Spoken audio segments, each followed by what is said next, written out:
Walking around Philly neighborhoods, I pass doors with ornate woodwork and stars etched into the glass.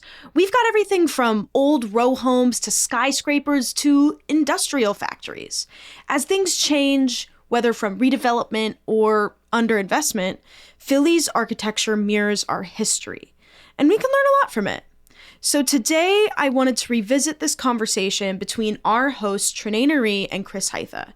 Chris is a Philly-based photographer and architecture buff, and as the weather warms up, he has some tips for how to slow down and notice how and why buildings look the way they do. It's Tuesday, March 24th. I'm Abby Fritz, filling in for Trenae Nari, and here's how Philly is built.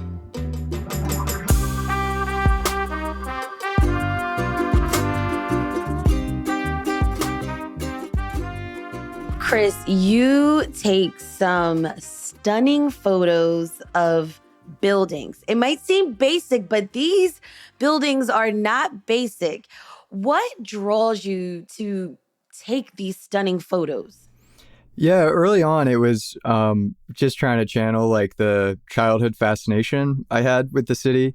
I grew up in a small town outside of Philadelphia, and we'd take field trips in. And as a kid, looking at big buildings, there's just something about it that inspired my young mind, and that led me into architecture. And then when I moved into the city to go to Drexel, I was just, it was free reign of this incredible city, and I had my bike and I could get anywhere. And that's really what kicked it off. And I haven't got bored of photographing the city in 10 years. So, were there any buildings in Philly that you actually fell in love with? Yeah, Philadelphia City Hall is an obvious answer. It's incredible. Just the detail, the height. At one point it was the tallest freestanding, or I believe it's actually still the tallest freestanding masonry building. But back in the day, it was the tallest building in the world. And, the more I've studied buildings, the more I respect the people that were designing and building them. And when I see the statue of William Penn, there's a photo in City Hall, you can probably find it online as well, of the guys that are about to install that statue on top of this, at the time, tallest building in the world. And the statue's 38 feet or something. And their ambition and their aspiration was just so grand. Who would have that thought to make such a big statue? And then back in 1890, how do you hoist that thing up to the top? I don't get it.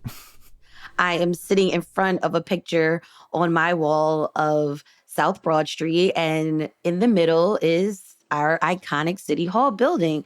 But if you look at the building, it's almost broken into several different sections, and you can kind of tell because of the colors and the details and things like that. Chris, tell me about City Hall. Yeah, there's a couple interesting things. One that I think is funny is with the layers at the base, there are 3 distinct layers of a cake, but it's actually 8 floors. So each layer is 3 floors, but architecturally, the building wants you to think it's kind of 3 big floors, which I think is in one way kind of reminiscent of row homes that are typically 3 floors, but it's also to try to, I think, bring down the scale a little bit. Even though it's such a gargantuan building, I think it would read more gargantuan if it was like Penn Center development right across the street from Philadelphia, which has these sleek 1950s glass towers. And when you just have a monolithic glass facade, it's just this mass. But City Hall uses its ornamentation to kind of layer it in a more human scaled way. And then the other interesting thing is the tower is two-toned. If you've looked at Philadelphia City Hall with an observant eye, you see the top is white and below that is brown. And I believe the original intent was actually to make it read all as the same color. And it was just issues with paint. But the reason it is 2 colors is because the top is actually steel, the white section at the very top where the clock is. And then right under that is where the masonry starts. So I think it was just limitations in how stable the masonry could be going up. So even though they didn't build the masonry all the way up, it still is probably the most impressive masonry building in the world. And the foundations at the bottom, I think, are like 20 feet. You'd have to not quote me on that, but I know it's thicker than you could ever believe of solid stone. What do you think that says about like who we are as Philadelphians?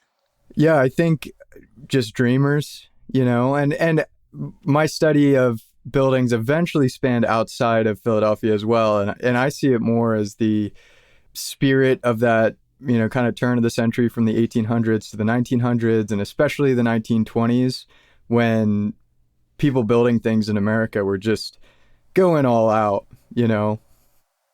And so, Chris, you are familiar with other big cities and the way they do their buildings. Does Philly have a signature style? Yeah, I mean, there's a lot of shared characteristics between a lot of the Northeast cities, between New York and Baltimore, and maybe a little less so DC, with the row home kind of typology, and even, Pittsburgh as well. And then, when you go out west, it's pretty odd, and right now I have this YouTube channel where I'm sharing my Philadelphia row home construction, and there's an international audience, and there's an audience across the country. And it's funny how many Europeans will watch and be like, oh, that's like actually just like what we do, because it was Europeans that were coming over to Philadelphia and bringing that inspiration. So our row homes are like the terrace houses in the UK. I want to go back to like the idea of row homes and twin homes in the city. Do you know why architects chose to build these houses like this and not like standalone single homes? Yeah, well, it's interesting actually when you go back to the original plan for Philly that William Penn had. He wanted like a garden city. Each block was a lot, and it was supposed to have farms and a barn and like a big house, and so it wasn't the original vision of Philadelphia to have a dense city like we have today. And I think it's largely just economical. I think the row home is a really smart way to get a lot of density, get a lot of efficiency when we're sharing walls. You have less heat loss through the side walls, the party walls we call them in architecture, those brick walls that divide one row home from the next. And there's smart things with that brick wall. It's a firewall, so you have that type of protection, and then a little cutout in the back, so you're still getting light from almost every side of the building. So it solves a lot of problems, and the density of the row home is really what makes our city so walkable. But then let's introduce like the new developments. They're coming onto the scene, and there's like mixed reviews. Some Philadelphians, love like the fresh design, right? It's modern, it's sleek, it's aesthetic. But then like maybe some traditionalists, we like that classic, brick of Philly row homes. So can you kind of describe maybe like how styles have changed in the row homes? Yeah, I mean, we can see it like, we're talking about Philadelphia City Hall, and that looks nothing like the Comcast Center. Right. And there's this long string of architectural history, and mainly like a modernist movement that started in kind of the 30s and 40s and Le Corbusier. And, we just changed our styles. People wanted to tear down Philadelphia City Hall. So it's just funny how these styles ebb and flow. And I think now, luckily, we've come back to really adore and appreciate the details of City Hall, but also of our like most basic housing, like all through North Philadelphia, these homes that were built for factory workers that supported these giant factories back when Philadelphia was the workshop of the world. But we weren't building them like cookie cutter developments quite like we do today. Well, in some ways they were like I love the cornices of row homes, the uppermost element of a Philadelphia row home, and it's often where you see a lot of the detail. It's fun with row homes that there's such a predictable format. It's either 2 or 3 stories, sometimes 4 or 5 if you're on like Walnut Street or Pine Street down in Old City. You see these big grand row homes. And sometimes they'll have some detail around the window openings. Sometimes they'll have a little bit of brick detail in the facade. But really that top moment is where it's most expressive, I think. But that was from a catalog. It's not like all of that is exactly handcrafted. So they were mass produced, but just with that different architectural style, we valued the detail and the character. Today, I think it's fine. A lot of it, unfortunately, is more budget constricted. I think the big difference back in the 20s when there was a big building boom in the Philadelphia row homes, a big thing is just cheap labor, like brickwork. And you see this incredible brickwork across the city, but it's just not economically feasible to have someone laying every single brick. Instead, we go towards these prefabricated panels, and this helps for a lot of reasons to do quality control within a factory building, a big wall panel, etc. But the good thing, we can dislike we call them 1/4s, those typical developer buildings, but we're always going to need more housing. And if we can build it affordably, then hopefully we can rent it more affordably as well. So no complaints there. For the average person who may not know a ton about architecture, Chris, how can you spot and appreciate the different architecture of Philly buildings? It's just about looking around. Like one of the things I really love about photography, and I would definitely encourage anyone who has an interest in it, even with their phone, to start taking photos, because it very much changes the way you see the world. And it was really through photography that I was able to appreciate architecture more, because you're then thinking about light and thinking about details, and you just become a much more active observer of the world. When you're walking to work, you can be preoccupied by, the tasks at hand or what's going on or in your own head. Or you can tune into the city and just look around and look up. I mean, even after 10 years photographing the city, I walk around and people think I'm a tourist because I'm like, oh, looking up and looking around. But right. I think it's a really fun way to kind of get the most out of the architecture of the city. We'll have more on this story after the break.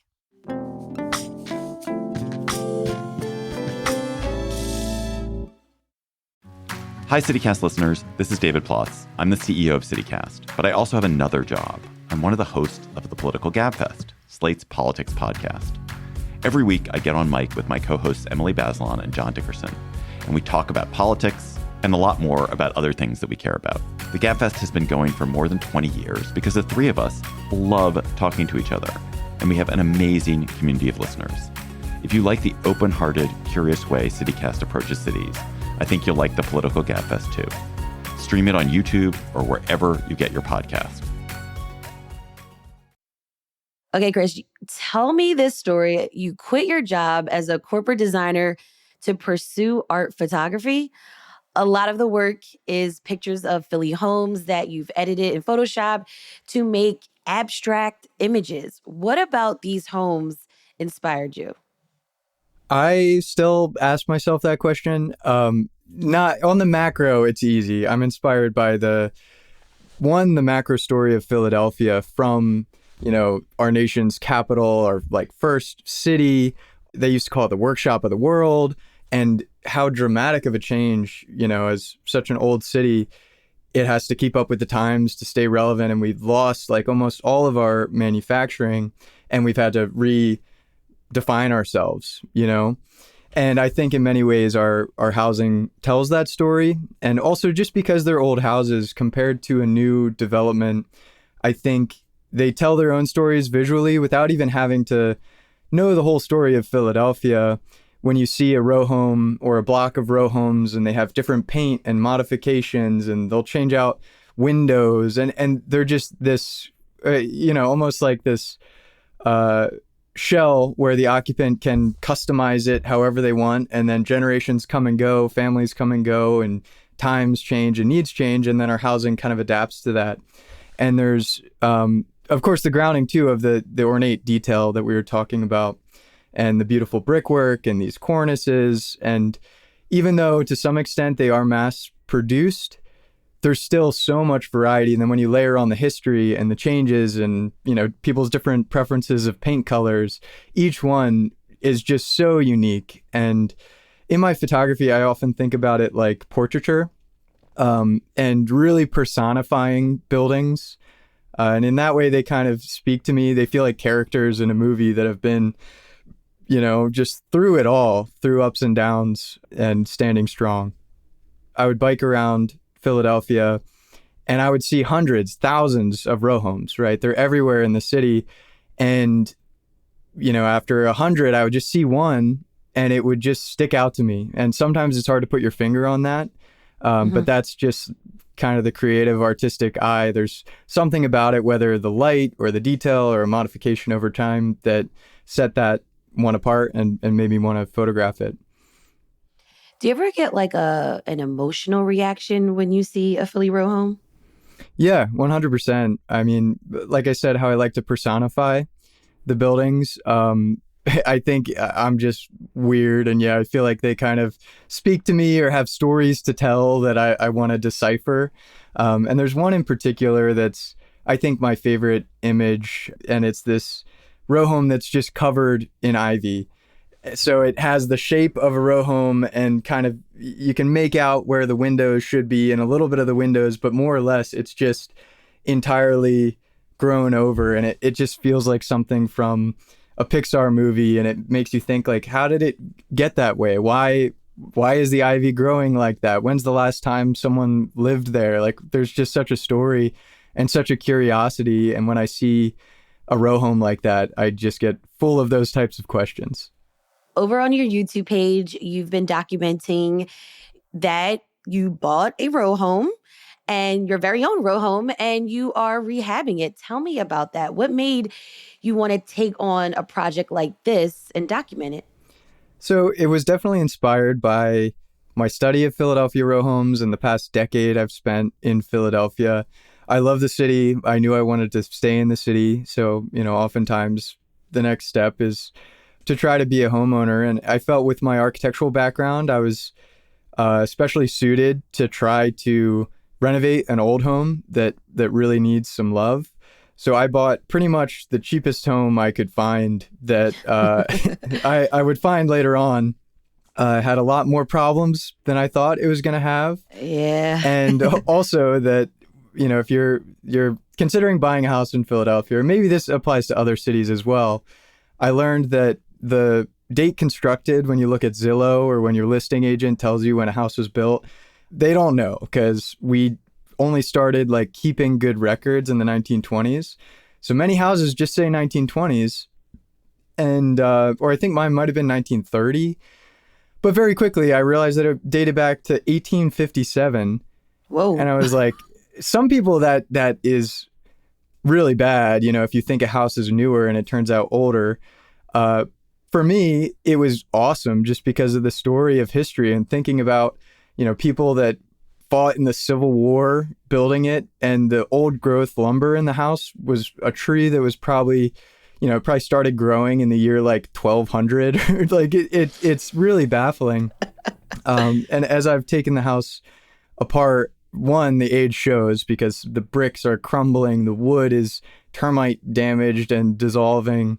But I also find old magazines and old newspapers from the 50s or as early as 1920, 1930. That's cool. So there's all kinds of treasures in these old houses that sometimes make it more bearable dealing with, the extensive issues of the home. Do you regret the choice you made? No. And I was foolish in waiving inspections when I bought the house. Maybe a little overconfident or naive, with my architectural background. I thought, I can see what's going on here. And I planned to, renovate all the systems. So I didn't worry about someone inspecting the electrical, plumbing, or the radiator system.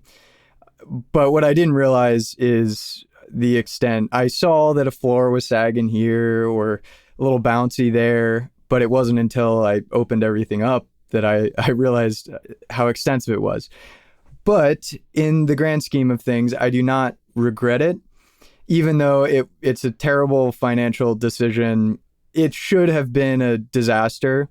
And I'm glad I was able to save someone else from making my mistake, because the audience on YouTube has been super supportive, super kind, and also an additional income stream. And without it, I would be way in over my head because the project is 3 times as expensive as I thought it would be. And the other thing is, being young, if I knew what I was getting into, I would have skipped. I would have not bought this house. I would have bought another one that needed less. But now that I'm doing such a big project, it was just barely, in life, I like to, you always want to grow and challenge yourself. And oftentimes you grow most when you find something that's at the cusp of your capabilities. Luckily, I was just prepared enough that I could overcome the monumental challenge and learn a ton through the process. So I don't regret it. All right, let's keep talking about this after the break.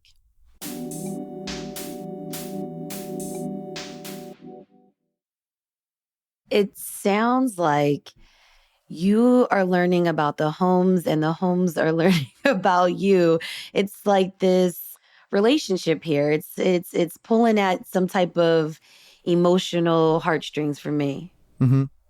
And I feel that every time I go to work. And again, it's so interesting to have this audience on YouTube. It really changes the dynamic. And without it, I would feel very alone. I would feel very frustrated. In a lot of ways, it's therapy that I can show these issues that I'm dealing with and kind of offload it to people online.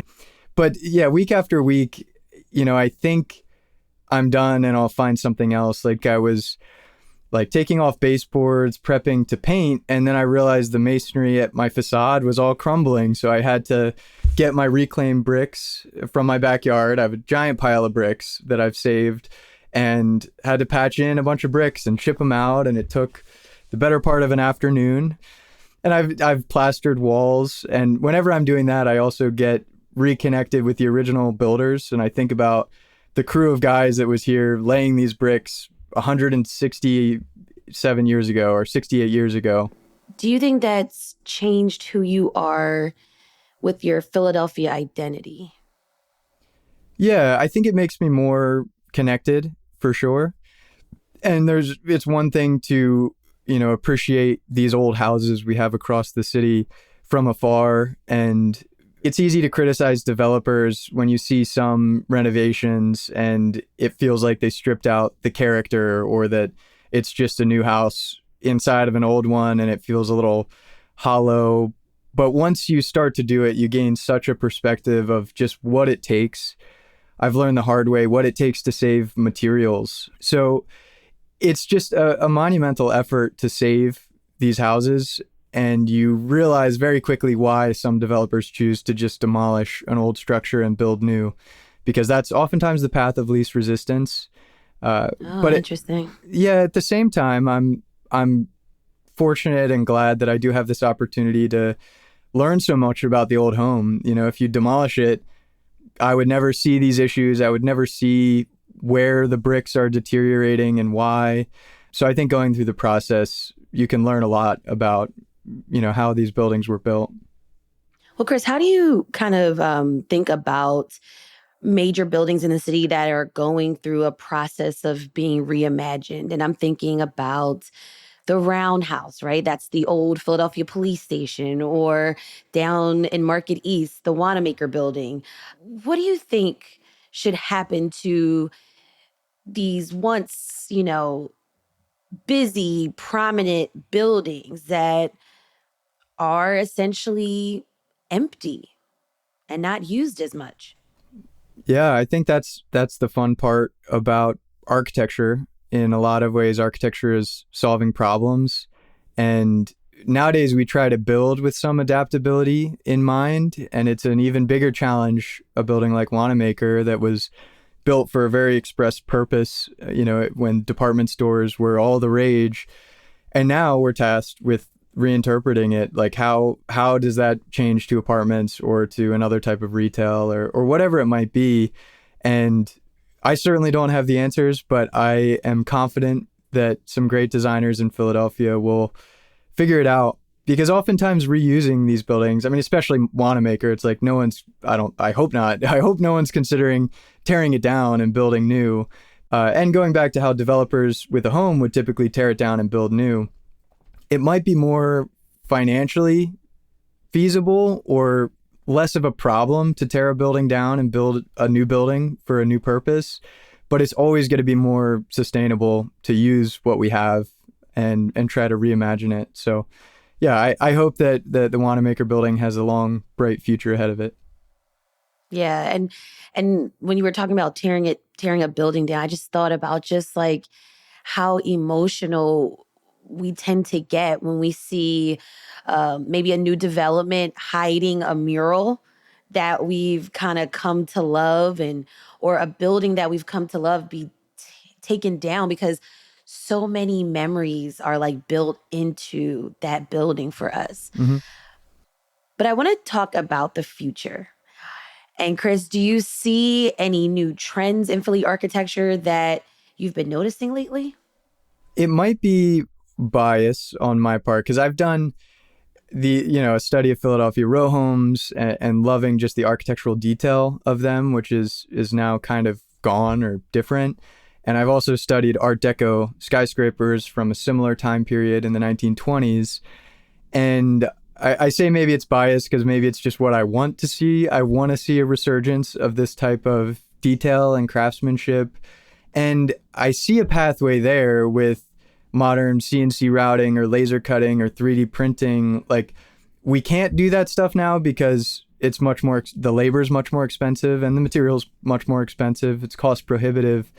But now with modern manufacturing, I feel like it's possible. And now we just need the cultural shift of enjoying detail and I think beauty in our buildings. So I don't know that I'm seeing that in Philly quite yet. I'm sure there are a few projects I could pinpoint. There's one architecture firm called Studio Rap out of, it's Studio just RAP out of Rotterdam. And they're, it's a similar city to Philadelphia, just in its kind of European makeup and density. And they have they're row homes similar to us, all stacked next to each other. And they're 3D printing terracotta bricks to reimagine old Rotterdam homes, and probably in Amsterdam as well. And it's an entirely new thing. It's not like revisiting the ornamentation of the past and making buildings that look like they're old, but rather it's creating really beautiful buildings with detail and ornamentation and something that makes them unique, unlike our kind of cookie cutter developments. And they're doing exactly what I mentioned of 3D printing and using terracotta, glazing it, firing it in a kiln, and then hanging it on the front of a building. Ooh, 3D printed row homes for Philly. I don't know. Chris, thank you so much for talking with me on CityCast Philly today. Thanks for having me. Appreciate it. You can follow all of Chris's projects on social media, and we'll have those links in the show notes.